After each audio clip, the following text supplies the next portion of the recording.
निम्नलिखित आंकड़ों से बिक्री के मूल्य की गणना कीजिए।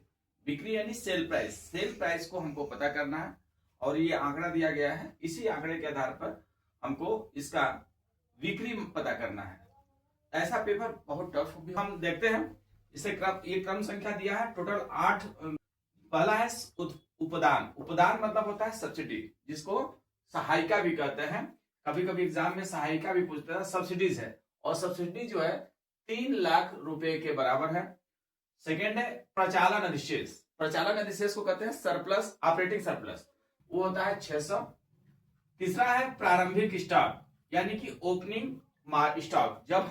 जब कोई आर्थिक कार्य शुरू होता है तो आर्थिक कार्य शुरू होने के समय स्टॉक में 120 लाख रुपए के बराबर सामान राष्ट्रीय आय में पड़ा रहता है।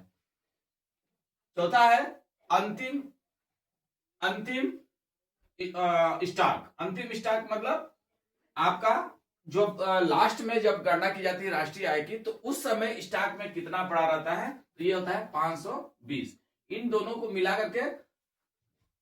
करके नहीं, मतलब कि जो अंतिम स्टॉक होता है और प्रारंभिक स्टॉक होता है, अंतिम और प्रारंभिक स्टॉक का जो अंतर होता है उसे कहते हैं हम यहाँ पे स्टॉक में परिवर्तन।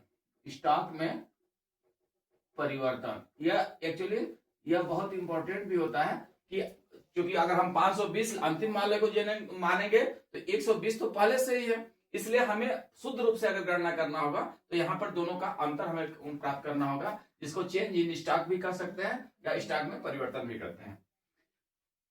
नेक्स्ट है मध्यवर्ती उपभोग, इंटरमीडिएट कंजम्पशन। कुछ वस्तुएं ऐसी होती हैं जो राष्ट्रीय आय में, चूंकि राष्ट्रीय आय की गणना हम अंतिम उपभोग के रूप में करते हैं, इसके दौरान बीच बीच में बहुत सारी ऐसी वस्तुएं होती है जो मध्य में ही उपभोग कर ली जाती है। जैसा कि हम राष्ट्रीय आय की जब गणना करते समय, आपको हमारा पिछला वीडियो देखिएगा तो उसमें बहुत सारी चीजें ऐसी होती हैं जो अंतिम रूप से न उपभोग करके बीच में उपभोग करके उसे पुनः कोई दूसरी वस्तु उत्पादन कर दी जाती है। इस प्रकार से ऐसे उपभोग को हम कहते हैं मध्यवर्ती उपभोग, जो 2900 लाख रुपए के बराबर है। स्थिर पूंजी का उपभोग, जिसको कंजम्पशन और फिक्स्ड कास्ट, इसको स्थायी पूंजी उपभोग भी कहते हैं।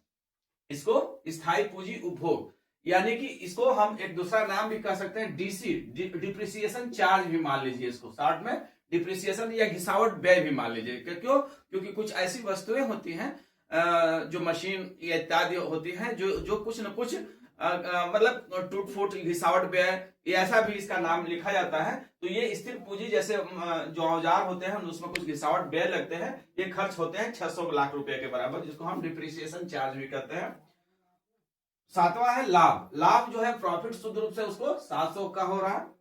और आठवां जो इंपॉर्टेंट है वह है साधन लागत पर शुद्ध मूल्य वृद्धि, NVA in factor cost. N मतलब नेट, वी मतलब वैल्यू, ए मतलब एडेड।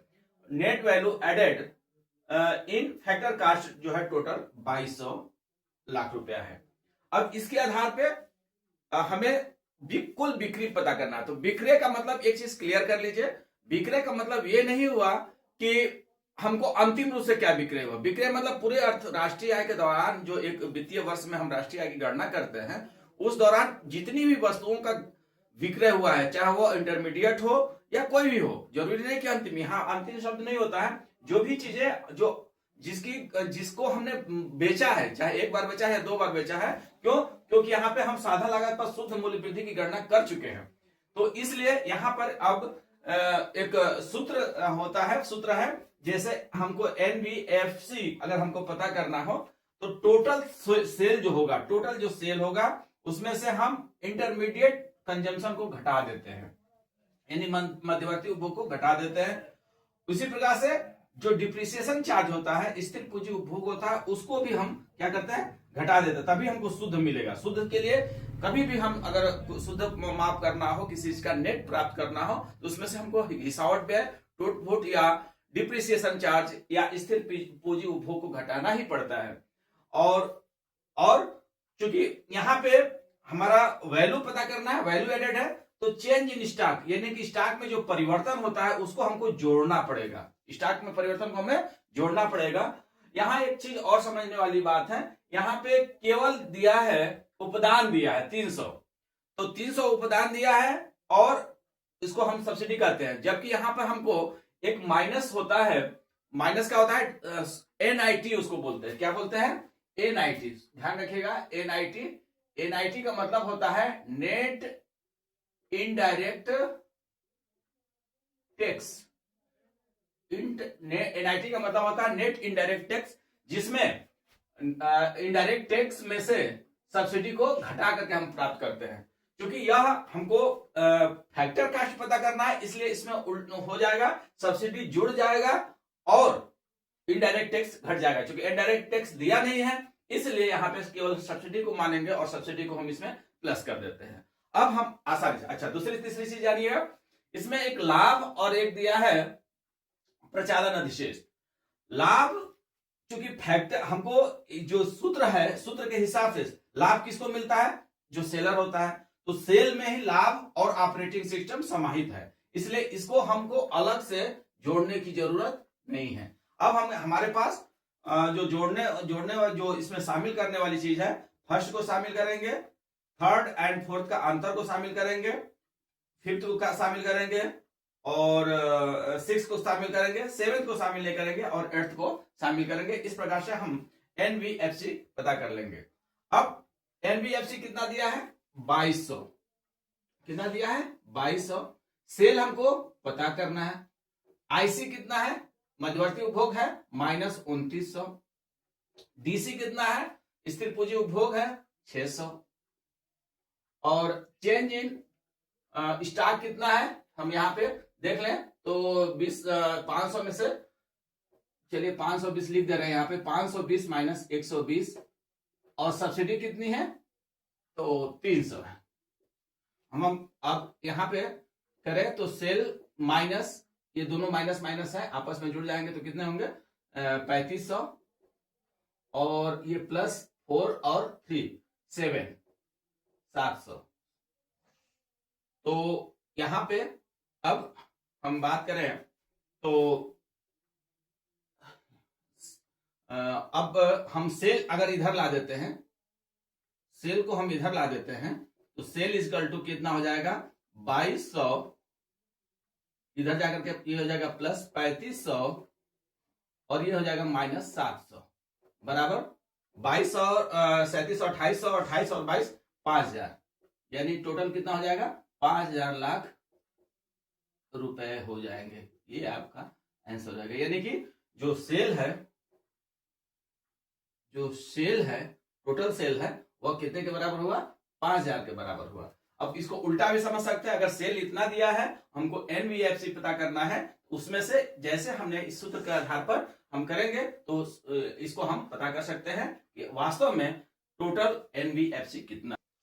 जैसा कि आपको इससे पहले जो प्रश्न हम बताए, जिसमें कुछ आंकड़े दिए गए थे और उसमें हमको बिक्री पता करनी थी कि बिक्री कितनी होगी, उसमें शुद्ध मूल्य वृद्धि एनवीएफसी दिया हुआ था और हमें विक्रय पता करना था कि राष्ट्रीय आय की गणना में कुल कितना विक्रय हुआ।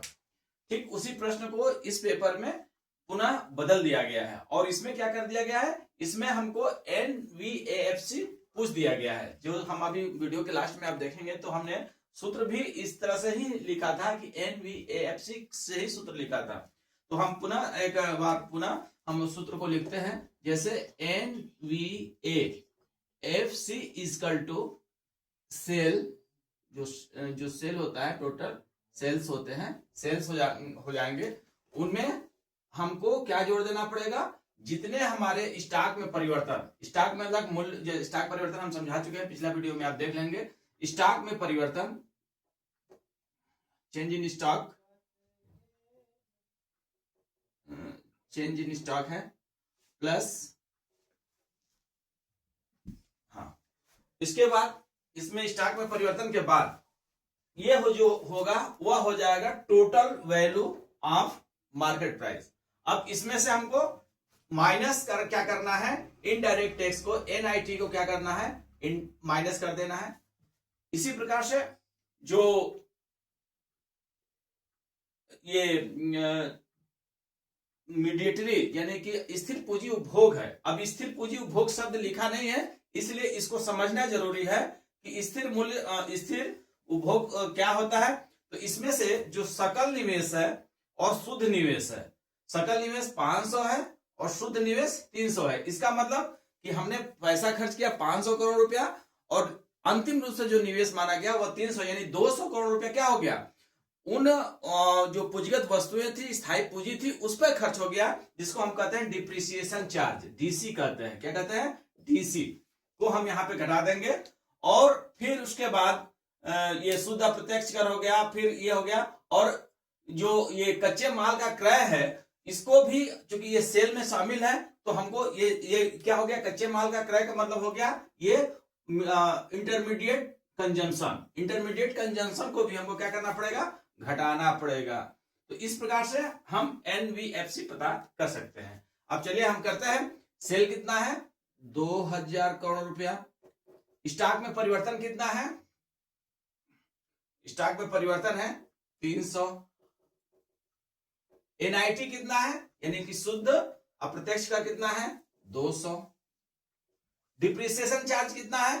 तो डिप्रिसिएशन चार्ज मतलब सकल निवेश माइनस शुद्ध निवेश, तो 500 माइनस 300 और माइनस आईसी इंटरमीडिएट कंजम्पशन कितना है, तो माइनस 500। अब इसको हल करेंगे तो प्लस प्लस को एक तरफ, तो यानी कि 2300 हो जाएगा, और ये माइनस 200 500 700 और ये 200 900, कितना हो जाएगा? 900 हो जाएगा। अब एनवीएफसी जो होगा वह हो जाएगा 1400 करोड़ रुपए। तो इसका आंसर 1400 करोड़ रुपया हो जाएगा। आशा है कि आपको ये प्रश्न समझ में आ गया। धन्यवाद।